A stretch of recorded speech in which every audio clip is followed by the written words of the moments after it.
As we know, this is a Real Madrid side that is not the same. It's not as strong as it usually is, going up against a Bayern side that has very little weaknesses, if any. So what are we looking for in this match? Who do you think has the stronger side coming into this one? Well, you just alluded to there, you've got a massive contrast in styles. This is a machine against moments. This is control against chaos. They could not be a greater contrast between the two. So I'm fascinated to see how it works out. They couldn't be more different, these teams, in their actual approach. Who do you think has more pressure to advance here? Manager-wise or team-wise, in some ways the obvious answer is Arbeloa, because rookie manager, looks like the league has gone, and let's be honest, he's clinging on to his job, isn't he? But, as you say, it's Real Madrid in the Champions League. And then you start thinking, weight of expectation. Because, he's resting players, because they're, 13 points clear? I've forgotten how many. They're so far clear in the Bundesliga. Yeah. They might as well give them the trophy now, but not bother with the celebration. The weight of expectation could hang heavy on their shoulders. And going out last year against Inter... They're 9 points clear. 9 points now, clear. If you strip the names and the logos off of these teams and you just look at the form that they're in, the team on the right-hand side over there has more pressure to advance. Their season has not been good. Yeah. No. They're the better football team that in this sample size of the season, you would expect them to advance. Ordinarily, if you strip the badges away, you'd say to your team, you say, listen, this team, they've lost this, this and this. Look how they lost to a relegation fighting team at the weekend. Can't defend, da-da-da-da-da. However, the big problem he's got is that. Yeah. That's your problem. And that throws all logic and common sense out the window. I think the thing for Bayern fans, and talking to actually a couple Bayern fans in Munich, history is against Bayern Munich, right? We've seen Bayern Munich sides come into this tie, and from a mentality standpoint, you think they're about to go over the edge, and then that big badge casts a massive shadow. And so when you look at how big and how much of a machine Bayern Munich has, and they really have been, if they don't beat Real Madrid, their season, in my opinion, is defined by whether they beat 100%. Real Madrid or not. That'll define how we look at this team. That'll define the legendary status we're ready to give to this team. And that's the definition of pressure, right? Real Madrid beats Bayern Munich, and they still need to come up with the Champions League to win it all, for them to their season really be defined. If they lose, it's already a bad season. It just gets worse. For them, a very hopeful season turns into utter devastation. That's pressure. It's madness, though, isn't it? How we're turning the pressure on them.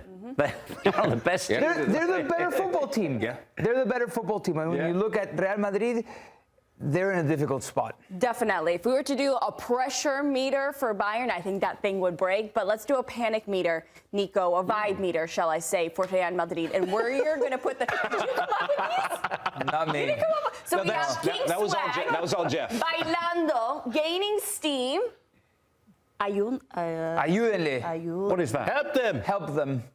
On the brink, and Ibiza is calling. Okay, all right. So, let's take a bigger picture here before we start breaking down the nitty-gritty. Real Madrid's season, good or bad so far? You can only pick one. Bad. Bad. So clearly, it's from here forward. Real Madrid have a gap with Barcelona that is now 7 points. A gap with 8 matches remaining that has never been overturned in the history of La Liga. You're out of Copa del Rey. Your only realistic title is Champions League, where you're going up against a team that has been better than you for most of the season. And we're speaking strictly on football terms. To me, I'm putting Real Madrid on the brink. So much hinges on this tie for them. Real Madrid doesn't often panic in these scenarios, which is fine. That's why we called it a vibe meter and not a panic meter. And beating Bayern Munich can slowly take that off. And not only that, the ironic part about Ibiza calling is that once it goes to King Swag, Ibiza calling ends up on this side of the celebratory side of things. Are we doing them a disservice? They absolutely dismantled Manchester City. It might not be a vintage Manchester City, but they're starting to be respected. Yeah. So I want to go back to something that you said, and I think you were right in challenging me when I said it doesn't matter about Mallorca, right? Mallorca does matter. I think that's why there's the feeling right now going into this of it being on the brink. We don't know which Real Madrid side you're going to get. I think that a lot of Real Madrid fans in Champions League only, if you just take Champions League into context for what you say, I think that they feel like, given the history, they feel like they might be somewhere in between here. But the feeling over their entire season, I get it. Why you say Real on the Madrid brink. fans are probably thinking that they are gaining steam at the moment. And I don't put that against them. Because Real Madrid, right now, the fans go, we're all in on Champions League. We can't do anything in La Liga, Copa del Rey is done. Champions League is our thing because Champions League has always been our thing. But I look at the way that they play, I put them on the brink, Jeff. Hey, that should have been on the beach in Mallorca. That's where they were at the weekend. If this was a Jeff meter, all of them would just be Ibiza's calling. Doesn't matter where you go. But let's take a look at some storylines to watch coming into this game. Who kick it off? What's the biggest thing you're looking at here? Yeah, the most obvious thing for me coming into this is what is going to be the Kylian Mbappé and Jude Bellingham effect. It does have an impact. Some people might argue on Vinny, but I see him having an impact on the supporting cast. The one thing that I've seen change under Arbeloa is that the supporting cast has stepped up. Fede has stepped up, Arda has stepped up, and Jude, the big question is it going to be Thiago? Is it going to be Jude? And is Arda Güler going to lose his space and place in the team? Because that's what often happens when Jude comes in. That's all very well, my friend. And I think they're fine going that way. They're fine going that way. It's what's coming the other way that is the problem. When you look at Bayern Munich, when you look at that front four, Kane, we think, is going to play. Him dropping deep. Olise, Díaz, Gnabry. Now, those would give you fullbacks. Carreras and Trent, likely to be the fullbacks. They went missing at the weekend. They were in Magaluf. They were in one of the bars that I know very well. Okay, so that gives them a problem. But I put stuff on your tab at Magaluf. These two are so clever. They don't just hit the fullbacks; they come inside. So that creates a problem. And then you've got Lamine and Stanisic bombing on as well. These guys are simply extraordinary. And for me, it's how Alvaro Arbeloa deals with this. All of the decisions that you mentioned, Lahoud. Do you play Jude? Do you play Pitach? Who you've gone with for the last several games? He hasn't lost in Champions League. He's giving it the thumbs up. Like he's giving his answer. And I think for him, no one's going to remember how many games he lost already if he keeps on progressing in the Champions League. But to progress in the Champions League, you need to show a little bit of savvy. You did show it actually against Jose Mourinho and against Pep Guardiola. That's not nothing. You beat one of the two legacy managers over the last 15 years in European football, and now you're going up against a new up-and-coming manager in Vincent Kompany that has given this team identity, that has massively improved this team from last year, and hopefully Urbic's not in goal. And Bayern fans will freak out. But this is a real big one, because for as much as the swing could go in favor of Alvaro Arbeloa, it could also be the nail in the coffin. And that's why so much hinges on this game for Real Madrid that just throws logic out of the equation. And another thing to add to all these storylines is also the yellow cards, right? So Real Madrid has several players that if they are to get just one more yellow card, that they will not be there in the second leg of this match. So huge look. I think Bayern only has 2 players, but taking a look at the starting lineup for both of these sides, walk us through what we'll be seeing on the pitch. So for me, when you look at Bayern, and I know so much is made about Bayern and how they play, so I'm going to start with them. Bayern Munich, they're going to high press. So Dayot Upamecano, he didn't play in the match against Freiburg. His position, I mean, there's times where he's going to be dropping in almost all the way there. And so with their high line, that means transition opportunities are going to be there for Vinny Jr., Kylian Mbappé, and also if Stanisic plays, look for the run like we saw against Man City where Fede Valverde will be getting in. I think his freedom that he has, that could be something that exposes Bayern. And the only other kryptonite that the Bavarians have this season is set pieces. Of all things, they're very susceptible on set pieces. Upamecano being one of the Bayern players that, if he does get a yellow card, won't be available for the second leg. Taking a look at Real Madrid, what will we be seeing from them in this one, guys? Transition, fast, on the break. I mean, Nico, do you agree with me when I say it's control against chaos?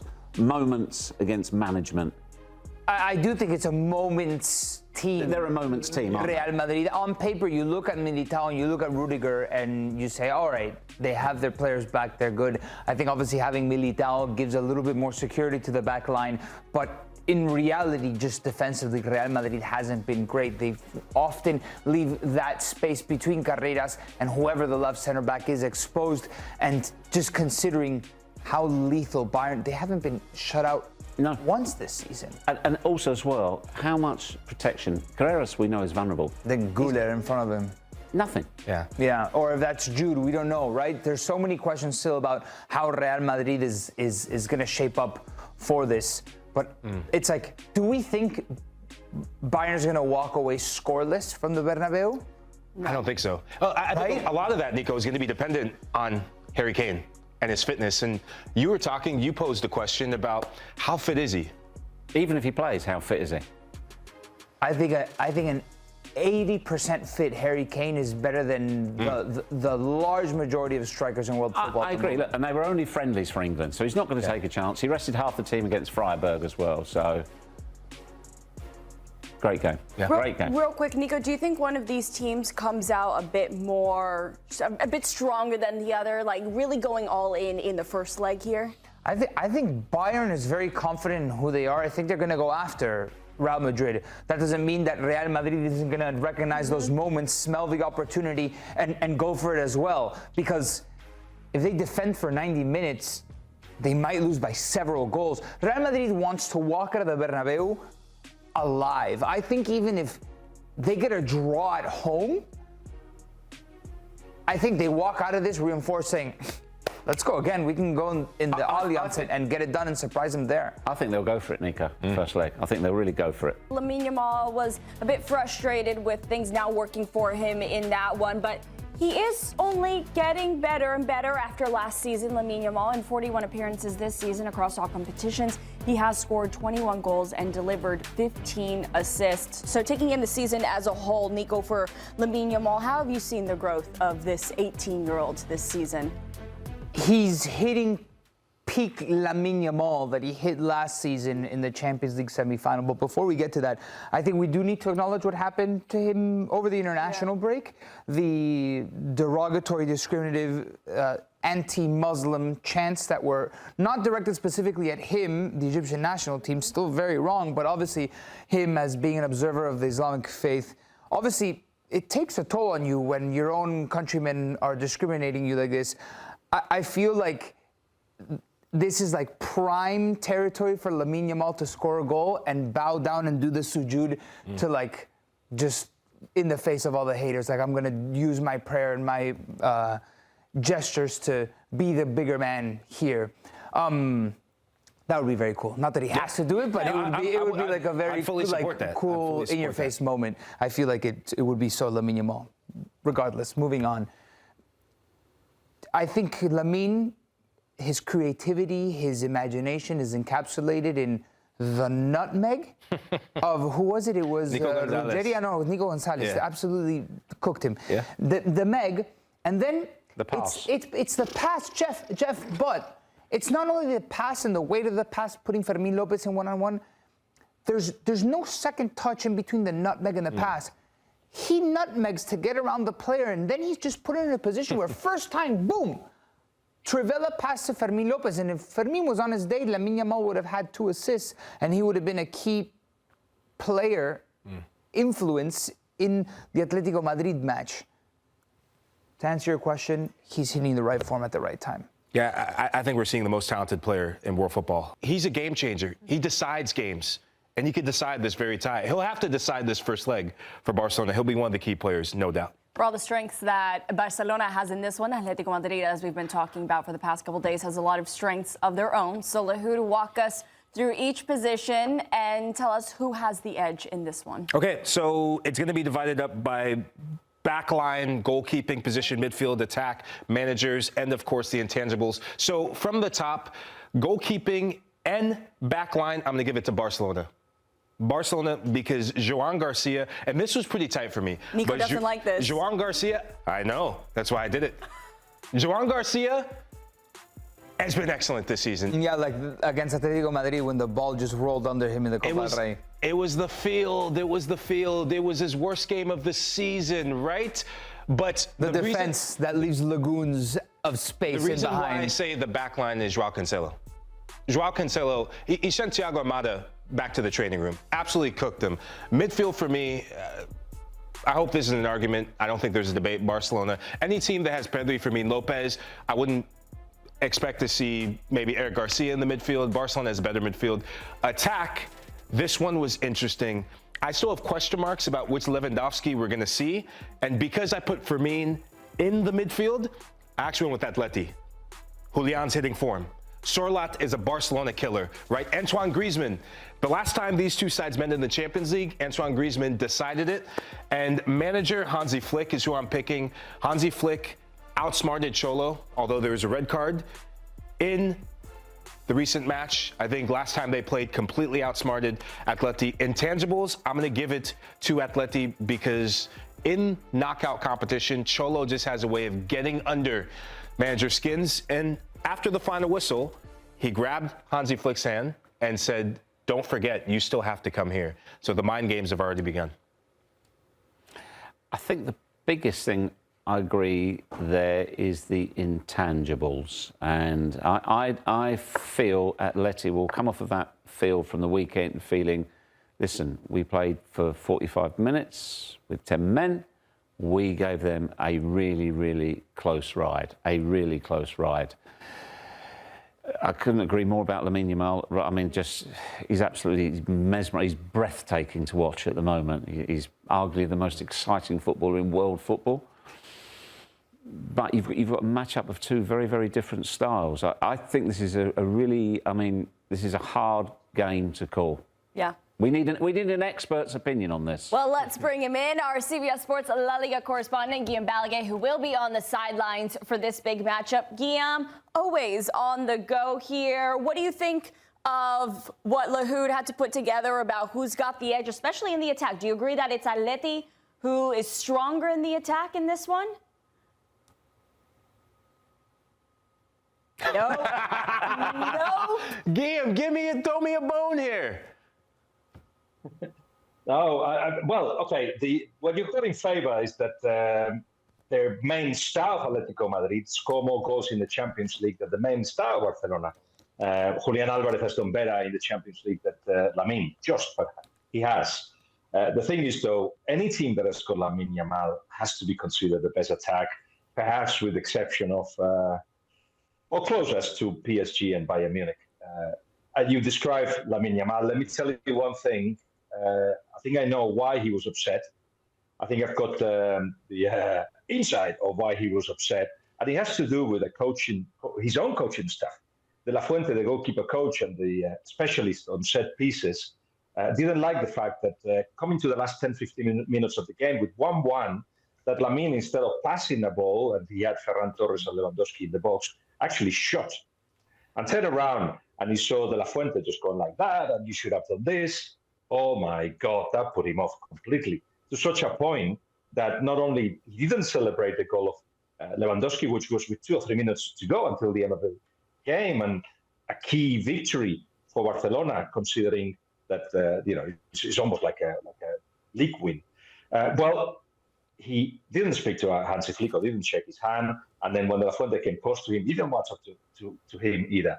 But same as the insults or the Muslim insults that were thrown from the stands at the Cornellà, a little bit is like water of the dog's back for him. So the thing that upset him, the next day is gone.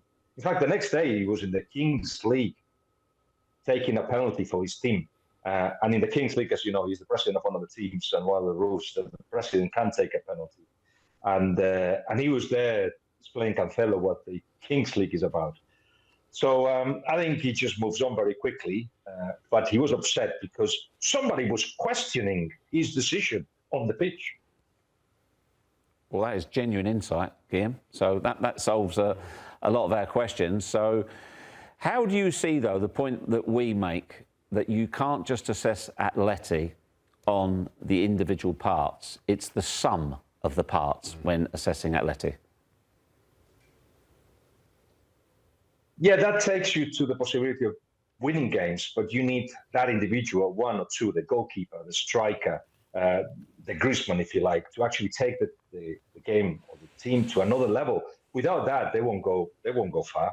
And it is true that in the two quarterfinals where they met Barcelona before in 2014 and 2016, it was such a solid team, such a strong team that that could even overshadow the individuals, if you like. But this is not a very strong individual team. It's 19 points, very strong team. It's 19 points away in the league to Barcelona. They commit mistakes at the back. They don't always control games, and they're not always very effective up front. So they're going to need their individuals, but certainly also their best version collectively, which, by the way, they did do in the first leg of the cup, and they did do in the league in the first 45 minutes. This is a team that I think tomorrow there will be only 4 players that played at the weekend that will repeat. So it was second tier of Atletico Madrid, and they did that very well. Hence, of course, and you mentioned it already, it was interesting how, as you called it, mind games, how Simeone told Hansi Flick, you've got to come back, meaning, do not feel confident that having beaten the CS is the full story. Guillem, I think you could look at the individuals for Atletico Madrid in a positive light and in a negative light, that they can be the difference makers, because you have a lot of quality, and I don't need to mention beyond Julian and Griezmann, we know those names. But I'm looking at the left-back situation. Nico Gonzalez ain't it. Ruggeri, I don't think is it either. And that position right there is the one that primarily needs to deal with Lamine Yamal. So how do you think Cholo outsmarts or reinforces as to not be so exposed in that area of the pitch? Yeah, it's not going to be easy, and it's going to be a team thing, of course. Midfielders are going to have to work very hard. You're going to have Koke in that midfield and that part of the pitch, possibly. So we'll have to have the full backs, and whoever plays the front as well will have to track back. It's going to be one of them where everybody knows Barcelona's weaknesses are, at the back of the defenders. So they will defend deep, compact, and they will kill any space to anybody. But there are things you cannot plan. You cannot plan on Lamine Yamal doing some of the things that he did against Atletico Madrid, dribbling by just moving his body sometimes. And then perhaps he doesn't finish his actions as well as he should at this level. Still, he can improve. But you cannot plan against that. You just got to be well structured. And whoever it is that plays on the left-hand side, and that's one of the doubts. The other one, perhaps, who goes alongside Koke, will it be Llorente, or is Llorente preferred as right back? We'll have to see. But in any case, what Atletico Madrid, Barcelona is going to find. One, that they will not concede space, and they will try to attack the kind of defensive problems of Barcelona, especially when they are attacking constantly. They've got long periods of possession, and then the gaps appear, especially in the back. Guillem, I'm going to keep mine very simple. When you look at these two managers, they're two of the best managers in the world, right? They're in the upper echelon in world football. Which manager is going to be under more pressure to get the result? From Lamine Yamal, his own manager. They better go as far as they can, because otherwise he'll be upset for a long time. This will be one that he will not forget. He's got his head into winning the Champions League. But in terms of pressure within the institution, Hansi Flick is going to renew his contract, and as he said, he will retire after leaving Barcelona. That is the last job of his career, and one that everybody is enjoying. He has taken Barcelona from the old DNA of being a possession-based football into transitional football, and nobody's saying anything because they are winning, and it's spectacular in the way they're doing it. Simeone, on the other hand, Atletico Madrid has got a new owner or main shareholder in Apollo, one of the biggest funds in the world, with a lot of money that they're going to put into the side. And they put a director of football that is putting pressure into Simeone, but he will certainly stay one more year, perhaps even renew his contract. He will leave whenever he wants. It's just that the new owners, they looked at the new stadium, they look at the squad, and by the way, have a look at the bench of Atletico Madrid. 5 players there that could start almost any team in Europe or the top European sides. And they're starting to say to him, third in the league is not enough. Quarterfinals in the Champions League is the minimum, but you could do more. So that pressure is certainly on Simeone, which doesn't mean that they're going to push him out, but it means that he's going to have to perhaps, again, change the mentality of the team. They're very comfortable finish third or fourth. It's not enough. And winning titles is what Apollo, Matteo Alemany, and the new owners want. Thanks for watching this video from Morning Footy. For all news and insights regarding leagues around the world like EFL, Serie A, and all UEFA competitions, both men's and women's, don't forget to sign up for Paramount+.